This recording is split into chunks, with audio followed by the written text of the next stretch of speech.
Hello मित्रांनो, मागच्या व्हिडिओमध्ये आपण खराब एसएमपीएस मधील फिजिकल डिफेक्ट्सची यादी कशी करायची हे शिकलो।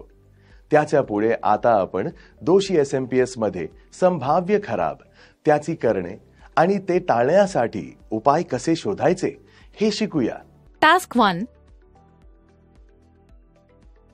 Serial number 1 faults. एसएमपीएस पूर्णपणे खराब झाले आहे, फ्यूज उडाला आहे। कॉजेस स्विचिंग ट्रान्झिस्टर्स किंवा सेमीकंडक्टर्स शॉर्ट झाला आहे, पॉवर कॉर्ड मध्ये दोष आहे किंवा बटनामध्ये दोष आहे, फ्यूजचा रेझिस्टर खराब आहे, काही अजून भाग खराब आहे। फेल होण्याचे खरे कारण विद्युत प्रवाह एकदम जास्त झाला किंवा ब्रोन आउट किंवा विजेचा झटका विनाकारण फेल होणे किंवा इलेक्ट्रोलायटिक कॅपॅसिटरची मुख्य बाजूची क्षमता कमी होणे किंवा उघडा असणे। रेमेडी स्विचिंग ट्रान्झिस्टर किंवा सेमीकंडक्टर स्विच टेस्ट करा, जर तो फेल झाला तर दुसरा वापरा।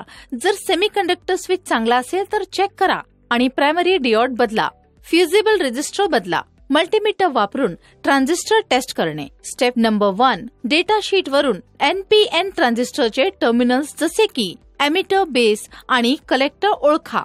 Step 2 multimeter diode test position मध्ये सेट करा।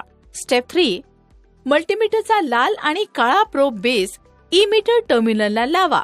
घट फॉरवर्ड बायसच्या दिशेने साधारणतः 0.6 ते 0.7 व्होल्ट असेल।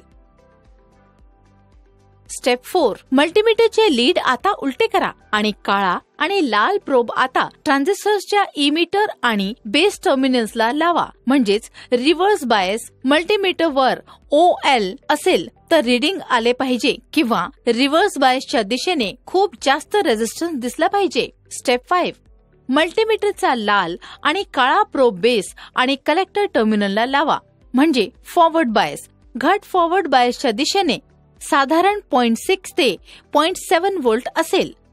स्टेप 6 मल्टीमीटरचे लीड आता उलटे करा आणि लाल आणि काळा प्रोब आता ट्रान्झिस्टरच्या बेस आणि कलेक्टर टर्मिनलला लावा, म्हणजेच रिव्हर्स बायस मल्टीमीटरवर OL असे रीडिंग झाले पाहिजे किंवा रिव्हर्स बायसच्या दिशेने खूप जास्त रेझिस्टन्स दिसला पाहिजे। Serial number 2 faults. सप्लाय गेला आहे, फ्यूज उडाला नाही आहे। कॉजेस स्टार्टअप सर्किट खराब असणे, स्टार्टअप रेझिस्टर्स उघडे असणे किंवा फ्युजिबल रेझिस्टर सेमीकंडक्टर शॉर्ट झाल्यामुळे उघडे असणे। खराब नियंत्रित घटक। रेमेडी स्विचिंग ट्रान्झिस्टर किंवा सेमीकंडक्टर स्विचचे परीक्षण करा, जर ते अयशस्वी झाले तर बदलून टाका।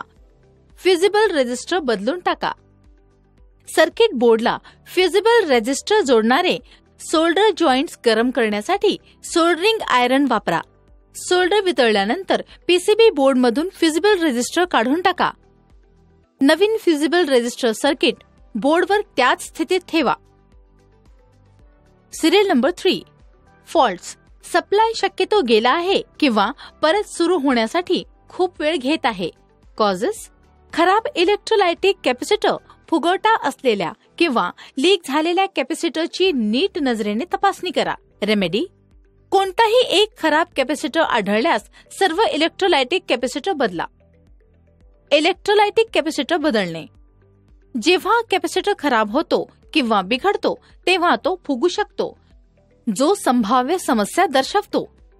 कॅपॅसिटरला सर्किट बोर्डला जोडणारे सोल्डर पॉइंट्स गरम करण्यासाठी सोल्डरिंग आयरन वापरा आणि फुगलेला कॅपॅसिटर काढून टाका आणि त्याच्या ऐवजी चांगला कॅपॅसिटर वापरा। Serial number 4 faults.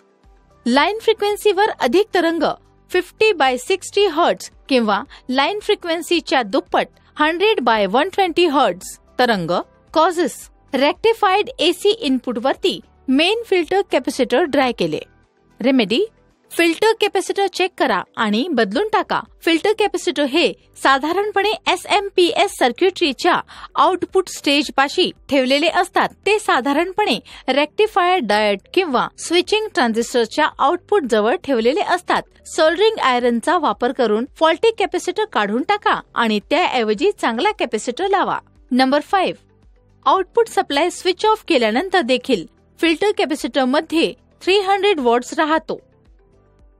Causes switching transistor किंवा सेमीकंडक्टर स्विच शॉर्ट आहे आणि फ्युजिबल रेझिस्टर किंवा स्टार्टिंग रेझिस्टर ओपन आहे। रेमेडी, स्विचिंग ट्रान्झिस्टर किंवा सेमीकंडक्टर बटन टेस्ट करा. जर ते खराब असेल तर बदला. नंबर 6, एसएमपीएस चे आउटपुट कमी आहे.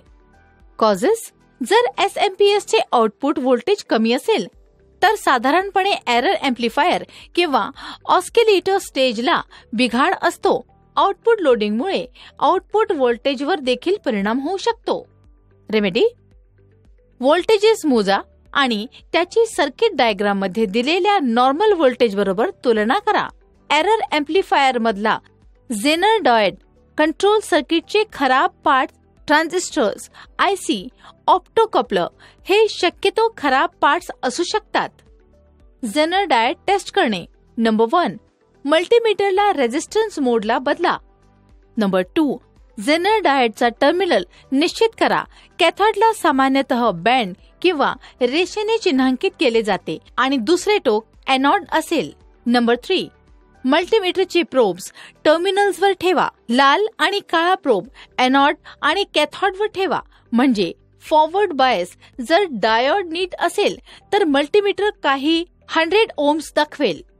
नंबर 4, आता मल्टीमीटरचा लाल आणि काळा प्रोब कॅथोड आणि एनोडवर ठेवा म्हणजे रिव्हर्स बायस. जर डायोड नीट असेल तर मल्टीमीटर खूप जास्त रेझिस्टन्स किंवा काहीच रीडिंग देणार नाही किंवा OL दाखवेल, ओपन लूप.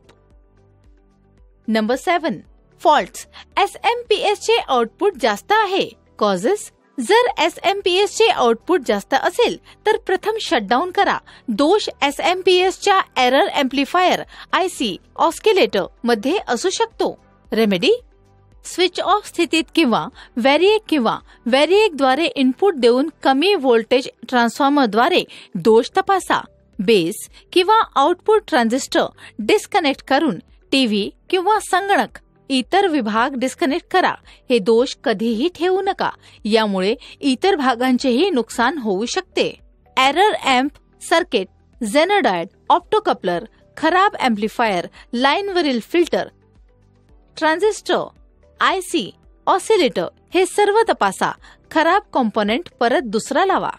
नंबर 8, ज्वलनशील कॉइल. कॉजेस: बोर्डवरील वाइंडिंग कॉइल असते जी कधीकधी जास्त प्रवाहामुळे जळते. रेमेडी: ही समस्या वास येऊन किंवा वाइंडिंग कॉइलच्या बाहेरील भागावरील जळालेल्या खुणा बघून सहज ओळखता येईल. आतले लूप खराब असण्याची पण शक्यता आहे.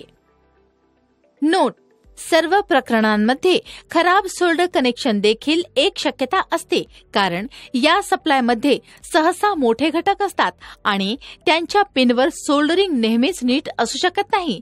जास्त भार किंवा लोड देखील यापैकी बहुतेक लक्षणांना कारणीभूत ठरू शकतो किंवा कारणे व्हायचे मूळ कारण असू शकते. रिकॅप: या व्हिडिओमध्ये आपण खराब एसएमपीएस मध्ये संभाव्य दोष, त्याची कारणे आणि ते टाळण्यासाठी उपाय कसे शोधायचे हे पाहिले. बघितल्या